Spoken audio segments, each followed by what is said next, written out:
Ito lang ang sinabi ni BBM. She is not part of the administration anymore. Hala! She's still in the government, but she left the administration. She is not part of the day-to-day running of what we are doing. On why he didn't appoint VP Sara as PH caretaker during his working trip abroad. No, grabe. Hindi na daw part si VP Sara sa administrasyon. She left the administration. She is not part of the day-to-day running of what we're doing. Tapos sinabi mo na dismaya ka VP Sara. Ikaw ang nabudol. Ala, grabe mga kabibig. As inawindang ako sa sinabi ni Bongbong Marcos. Tingnan mo oh. Tinanong si Marcos kung bakit hindi si VP Sara ang caretaker nang umalis si Bongbong Marcos papuntang Laos. So sinabi niya, she's not part of the administration anymore. So hindi na siya vice presidente. So totoo pala na plano yung ipa-impeach si VP Sara. So with this statement, sasabihin namin BBM na totoo na may planong ipa-impeach si VP Sara. With this statement, tama ang hinala ni VP Sara na merong ugong-ugong, merong mga topic ngayon na pinag-uusapan na gusto niyong ipa-impeach si VP Sara. She's not part of the administration anymore. So ano siya? Kung hindi siya part sa administration kasi hindi na siya kabinete, bakit wala ka bang respeto bilang vice presidente? Bakit iba ba ang nasa ibang bansa ba si VP Sara kaya sabihin mo hindi siya part ng administration? She's still in the government but she left the administration. Kasi nag-resign siya as DepEd Secretary so hindi na siya part sa circle mo. So ngayon, sino ang kaibigan? Sino ang totoong kaibigan? Ikaw or si VP Sara? Sino ang na-deceived? Grabe naman ang comprehension niyo mga kabibig, no? Shock ako na talagang presidente. Tapos sabi mo, maybe I was deceived. Tapos itong statement mo, she is not part of the day-to-day running of what we're doing. Kaya pala pinakaltasan ang OVP budget. Ano sa tingin niyo kabibig? Anong komento niyo dito? Isa itong sampal kay VP Sara. She's doing and working very hard.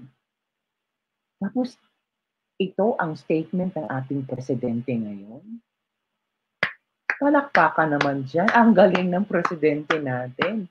So si VP Sara nagmumukhang walang function, nagmumukhang palamuti lang sa kanyang gobyerno.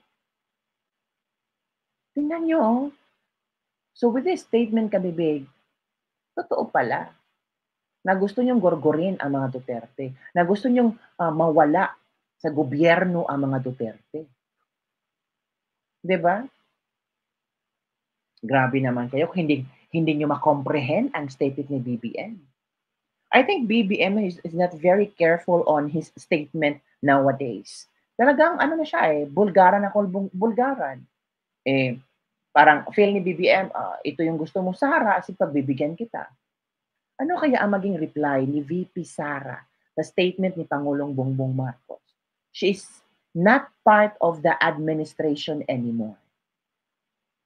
She is still in the government, but she left the administration. She is not part of the day-to-day running of what we are doing. So it means,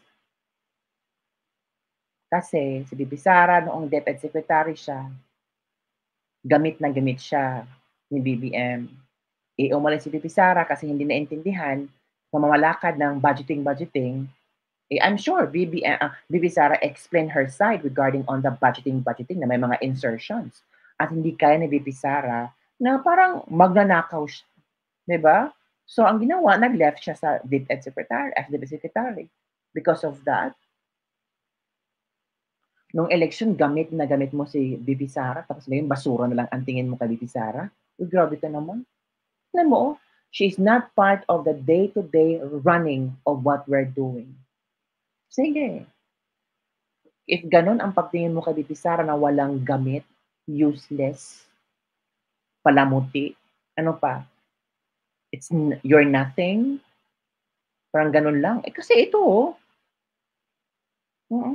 she's not part of the administration anymore. Diba? Grabe naman. So, halata talaga na gusto niyong i-control ang gobyerno. Gusto niyong kayo ang maghahari. Gusto niyo walang VP, walang Vice President. Si BBM lang ang nag-control ng administration. Because VP Sara is not part of this administration anymore. Kaya pala gusto niyong ipa-impeach si VP Sara. Kasi gusto niyong pumili ng ibang vice presidente na papalit kay VP Sara para kayong dalawa ang mag-unit team. Diba? Gets nyo ang kabibig ko ano ang pinapoint out ko dito. Nakakagigil, no? Nakakagigil talaga. Kung totoo man itong statement na to ni BBM, parang grabe yung pinagsamahan nila, yung gamit na gamit si VP Sara, yung pinuntahan nila sa Davao, mga ilang times sila pumunta sa Davao para mangligaw kay VP Sara, na sana tumakbong vice presidente niya. Nasaan na si Amy ngayon? Ano kayang reaksyon ni Amy Marcos if ever malaman ni Amy Marcos itong statement ng kanyang kapatid? Wala na namang comment. Kasi dead man na naman. Diba? Grabe grabe ha. As in, parang, grabe. As in, nawindang ako sa kanyang statement kabibig. She is not part of the administration anymore. So, VP Sara, gawin mo ang dapat mong gawin para ipakita sa buong bayan na karapat-dapat ka naging vice presidente. And don't worry, marami ang susuporta sa iyo. VP Sara. Ako pa ni VP Sara, no? Gagawa ako ng mga senatorial slate ko. Mga gustong-gusto ko, kung sino ang gusto ko pabotohan ng mga ng tao. Tapos, I'm sure naman mananalo yan kasi ang lakas ng VP Sara natin. I'm sure maraming boboto ng mga senatorial slate ng VP Sara. Para may kakampi si VP Sara. May kakampi sa Kongreso, sa Senado, para hindi uusad yung impeachment. Halata naman sa statement. Kabibig, baka story ng impeachment. Tingnan mo, she's not part of the administration anymore. So talagang laro sa puso at isip ni Bongbong Marcos na hindi siya vice presidente. Wala na siya. After siya umalis sa kabinete, hindi na siya vice presidente, hindi na siya part. She's useless anymore to me. Gamitan talaga kabibig, no? Grabe, as in, sino bang hindi mawiwindang sa statement na ito? Oo. Wala talagang brain cells ang hindi makaintindi. Read between the lines. Halata naman. Anong sinabi dyan? She's not part of the administration anymore. So, kalaban na ang tingin ni BBM kay VP Sara. Diba? Oposisyon na si VP Sara. Kasi umalis siya. At hindi na alam ni VP Sara kung ano ang day-to-day running na ginagawa nila. Kaya pala, noon pa lang, hindi na sumasama si VP Sara sa mga paayuda ninyo. Diba? Sino palaging sinasama mo? Si Martin Romualdez. Noon pa lang unang biyahe mo, palabas ng bansa.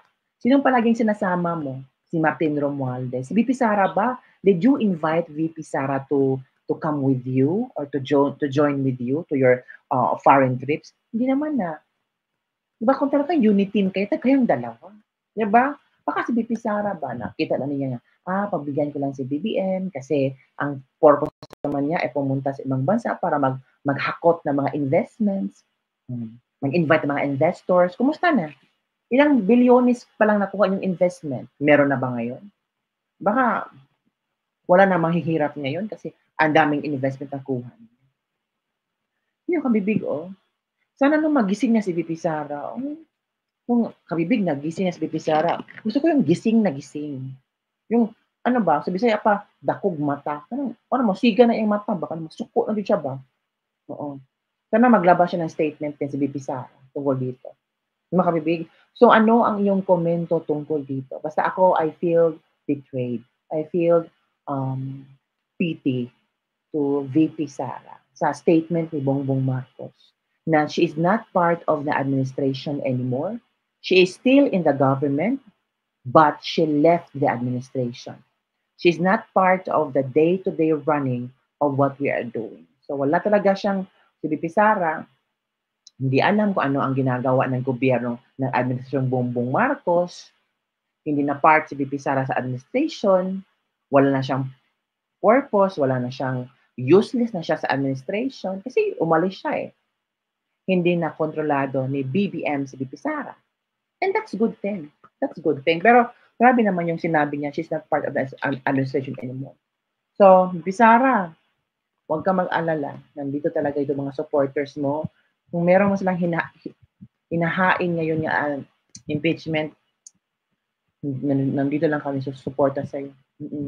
Alam ko, yung Quadcom meeting na yan, halata naman kung sinong gustong marinig ng mga congressman sa bibig ng mga resource person. Ididiin, idadawit ang Duterte, Bongo, Bato, itong tatlong to eh. Palaging very common names na kailangang minimension every now and then. So gustong ipamukha ng mga tao kung gaano kasama ang mga Duterte, kung gaano kasama si Bongo at saka si Senator Bato, para wala nang maniwala sa kanila. Hindi ba nila alam na the more they push these three people, this Duterte, the more people analyze and realize na kawawa pala itong mga Duterte ito. Alam mo, ang Pilipino, very emotional. Di ba? Ay, VP Sara talaga. Kawawa, VP Sara natin. So yun lang mga kabibigang ating latest lebak-lebak for today. Ano ang iyong opinion tungkol dito? As in, super shocked ako sa statement ni BBM. Maybe I was deceived. She's not part of the administration anymore. Oh, grabe. As in, ang sakit. Pero okay lang BP Sara. Huwag kang masaktan kasi maraming nagmamahal sa'yo. Huwag kang masaktan kasi mas mataas pa ang performance rating, trust rating, at saka satisfaction rating. At ano pang gawin nilang papunta-punta sa mga bigyan ng ayuda. Hindi talaga hindi tumaas ang mga ratings nila. At alam ng mga tao kung ano ang ginawa. Don't forget to like, subscribe, and share this video. Bye everyone. See you next.